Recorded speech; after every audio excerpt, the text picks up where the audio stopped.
राजा विद्याधर को एक मंत्री की आवश्यकता थी जो बुद्धिमान हो और समय पर उन्हें सही राय दे सके।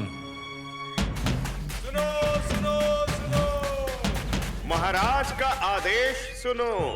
आज से ठीक 4 महीने बाद महाराज के लिए अपने खेत की उगी हुई ताजी सब्जी और बुद्धिमत्ता का पात्र लेकर जो कोई अपनी परछाई का पीछा करते राजमहल में आएगा वो राज्य का मंत्री चुना जाएगा। सुनो सुनो सुनो। पाई पाई जोड़ के मंत्री तो मैं ही बनूंगा। चलो काम शुरू करते हैं। मंत्री जो बनना है। हाँ हाँ चलो।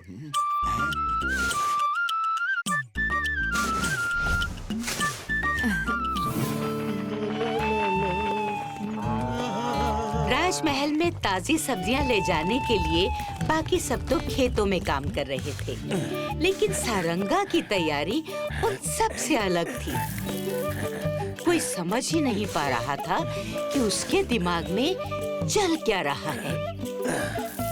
सारंगा, राजमहल में ताजी सब्जी लेकर जाना है, मिट्टी नहीं।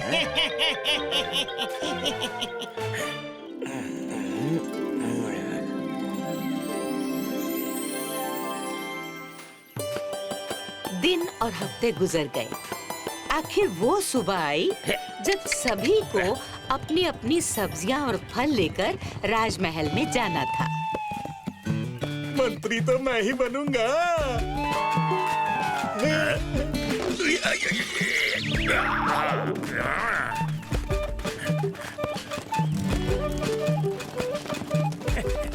सारंगा की तैयारी तो अलग थी ही, उसकी राह भी अलग थी।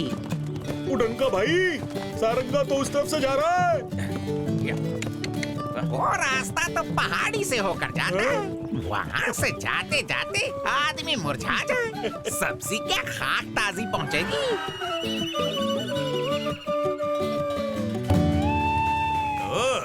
पूरा विजयनगर मंत्री बनना चाहता है? ये रही ताजी सब्जियां। ये तो देखो।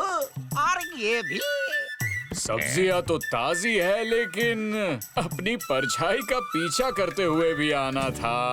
ऐलान सुना नहीं था क्या?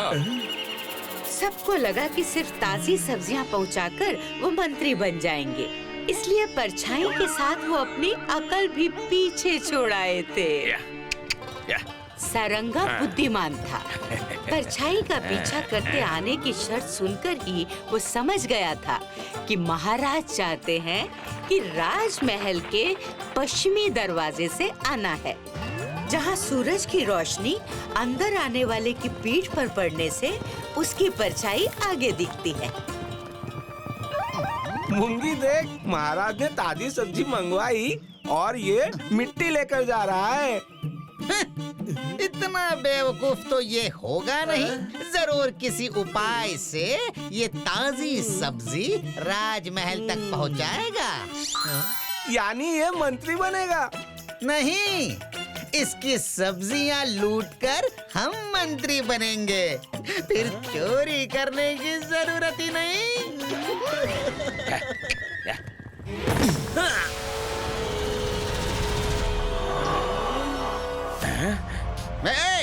जो भी सब्जी तुम राजमहल के लिए ले जा रहे हो वो हमारे हवाले कर दो, वरना।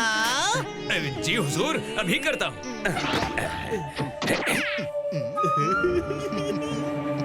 ये लीजिए। इसको महाराज के सामने ही खोलना। अगर उसके पहले खोला तो हवा लगी और सब्जियां सड़ी। हाँ हाँ समझ गए।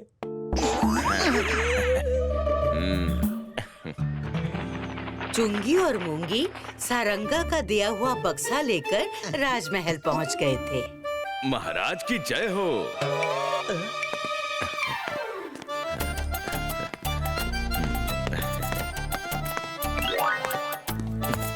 प्रणाम। वाह, तुम भी अपनी परछाई का पीछा करते आए। लेकिन तुम्हारी सब्जियां कहाँ हैं? होगी तो लाएगा ना महाराज। हाँ? ताजी सब्जी तो देख लीजिए। मंत्री बनने के बाद मैं ऐसे लोगों से निपट लूंगा जो आपका समय बर्बाद करते हैं। हाँ। ठीक है, पहले तुम्हारी सब्जियां तो देख लें। हाँ? हाँ?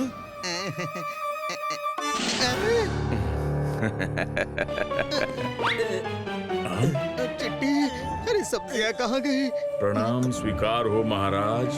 हम चोर हैं, मंत्री बनने के लालच में हमने चोरी की। इसके लिए हमें सजा दी जाए। सैनिकों, डाल दो इन्हें काल कोठरी में। मैंने बताया था ना, सारंगा बुद्धिमान था। अब उसकी बारी थी। तो गांव वाले जो सोच रहे थे कि सारंगा मिट्टी ले जा रहा है, वो दरअसल सिर्फ मिट्टी ही नहीं थी। उसके अंदर सब्जियां और गाजरें भी थी, जो उसने इतने दिनों पहले बैलगाड़ी में ही उगाई थी, ताकि महाराज विद्याधर तक वो ताजी ताजी पहुँचे। बहुत खूब। तुम अवश्य वो पात्र भी लाए होगे जिसमें बुद्धिमत्ता हो। जी महाराज। महाराज, इसमें बुद्धिमत्ता है, मगर आपको बिना मटका तोड़े निकालनी होगी। मटके में सारंगा ने जो कद्दू डाला था, वो खाद पानी से इतने दिनों में मटके जितना बड़ा हो गया। बिना मटका तोड़े वो निकलता ही नहीं। लेकिन उन्होंने सारंगा की और भी परीक्षा लेनी चाहिए। तुम्हारी बुद्धिमत्ता और चतुराई बहुत खूब है सारंगा। अच्छा, अब ये बताओ कि अगर दरबार के लिए हमें इन 3 गुड़ियों में से किसी एक का चुनाव करना हो, तो वो कौन सी होगी?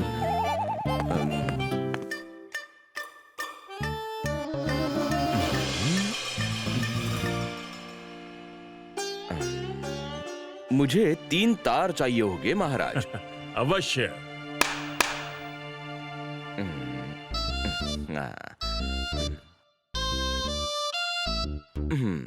अरे ये कर क्या रहा है?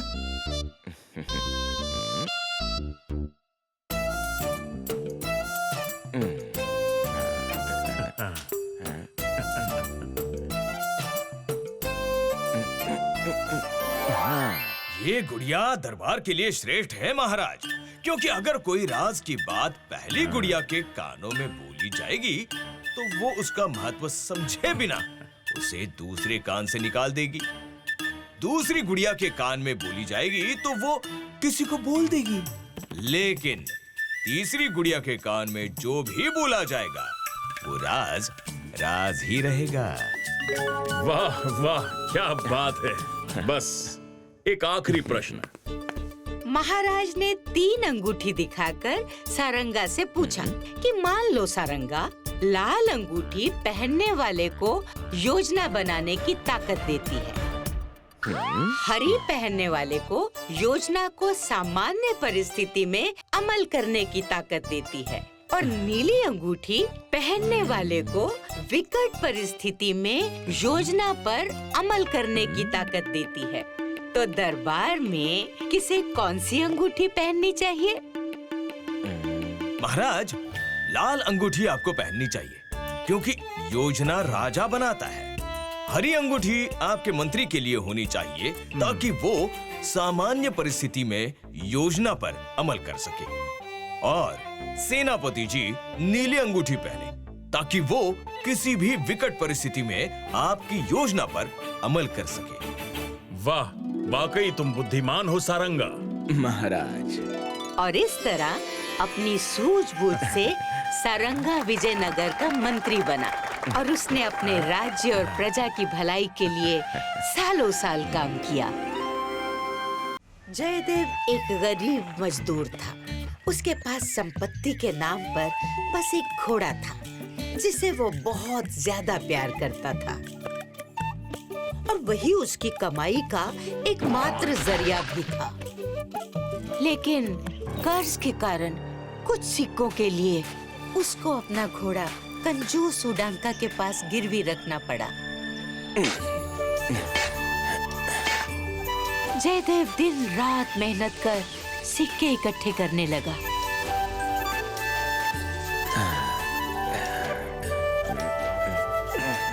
और कुछ दिनों में जब उसने अपनी कड़ी मेहनत से काफी सिक्के जमा कर लिए, तो वो खुशी खुशी उन्हें लेकर सीधा उडंका के पास गया, अपना प्यारा घोड़ा वापस लेने। ये लो आपके सारे सिक्के, बस मेरा घोड़ा लौटा दो। अरे कहाँ है, कहाँ है, कहाँ है मेरा प्यारा घोड़ा? तुम्हारा घोड़ा कितना प्यारा, कितना सुंदर घोड़ा था। मैंने बहुत कोशिश की,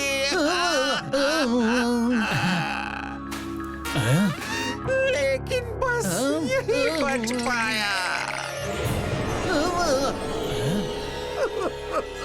बच पाया मतलब? और ये क्या है? तुम्हारा घोड़ा। क्या? बस पूंछ ही बची है, बाकी सारा तो भेड़िया खा गया। मुझे माफ कर दो, मैं तुम्हारे घोड़े को बचा नहीं पाया। ये पूंछ, बस यही उसकी अंतिम निशानी बची है। मेरा घोड़ा!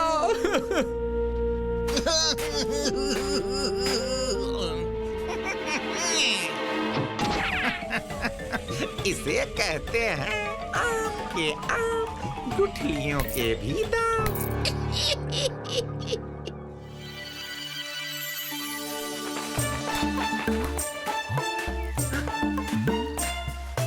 अरे हाँ, इसके बारे में तो बताना ही भूल गई।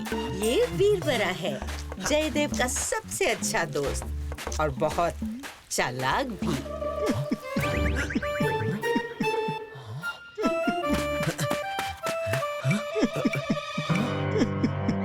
मेरे मित्र जयदेव, क्या हुआ? तुम रो क्यों रहे हो? वीरवरा मेरे मित्र, मैं क्या करूं बताओ? बात ही ऐसी है, मेरा घोड़ा, मेरा प्यारा घोड़ा अब नहीं रहा और मैं अभागा उसे आखिरी बार ठीक से देख भी नहीं पाया। क्या? पर कैसे?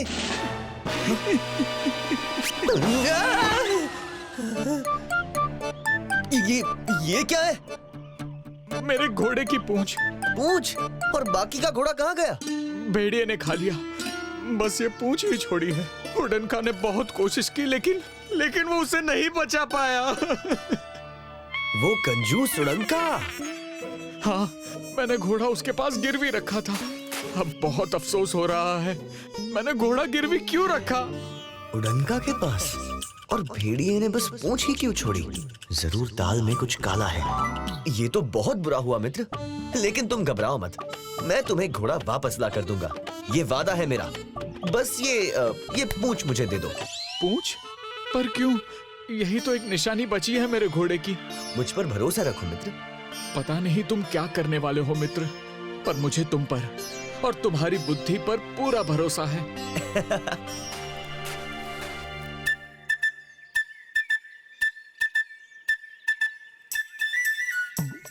मैंने जयदेव को बोल तो दिया, पर घोड़ा खोजूं कहां से?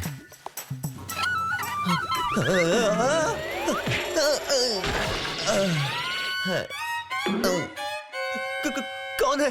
कौन है?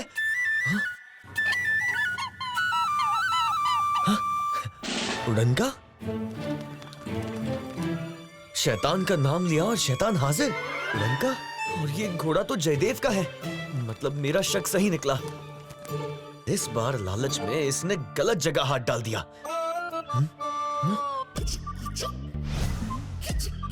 हाँ, ये सही रहेगा।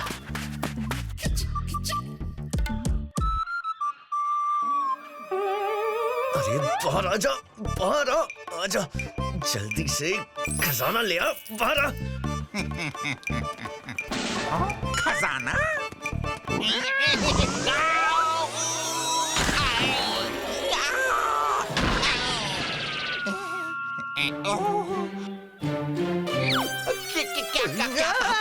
खजाना?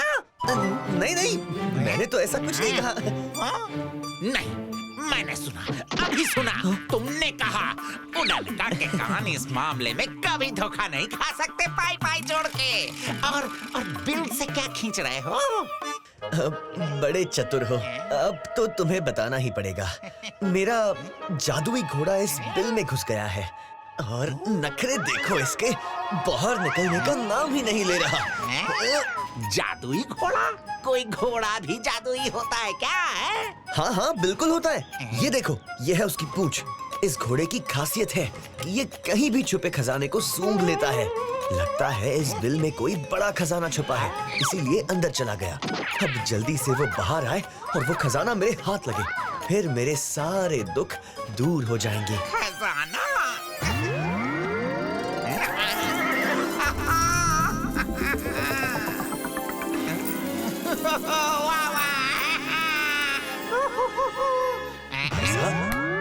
भाई साहब, भाई साहब, भाई साहब, आपके पास कोई झोला है क्या? वो झोला तो है, पर उसमें एक बड़ा छेद है, किसी काम का नहीं। हाँ, पर घोड़ा है मेरे पास। बहुत तेज भागता है। तुम चाहो तो मेरा घोड़ा लेकर अपने गांव से झोला ले सकते हो।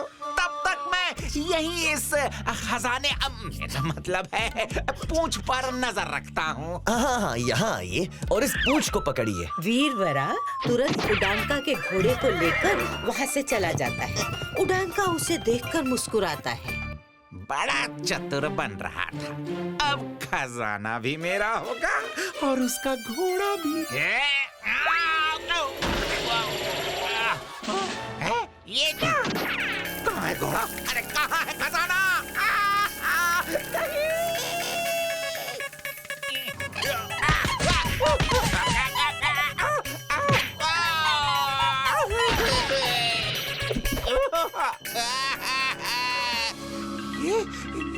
ये तो वही पूछ है। मेरा ही दांव मुझ पर खेल गया, बेवकूफ बना गया मुझे। उधर वीरवरा घोड़े को लेकर सीधा सीधा जयदेव के पास जाता है।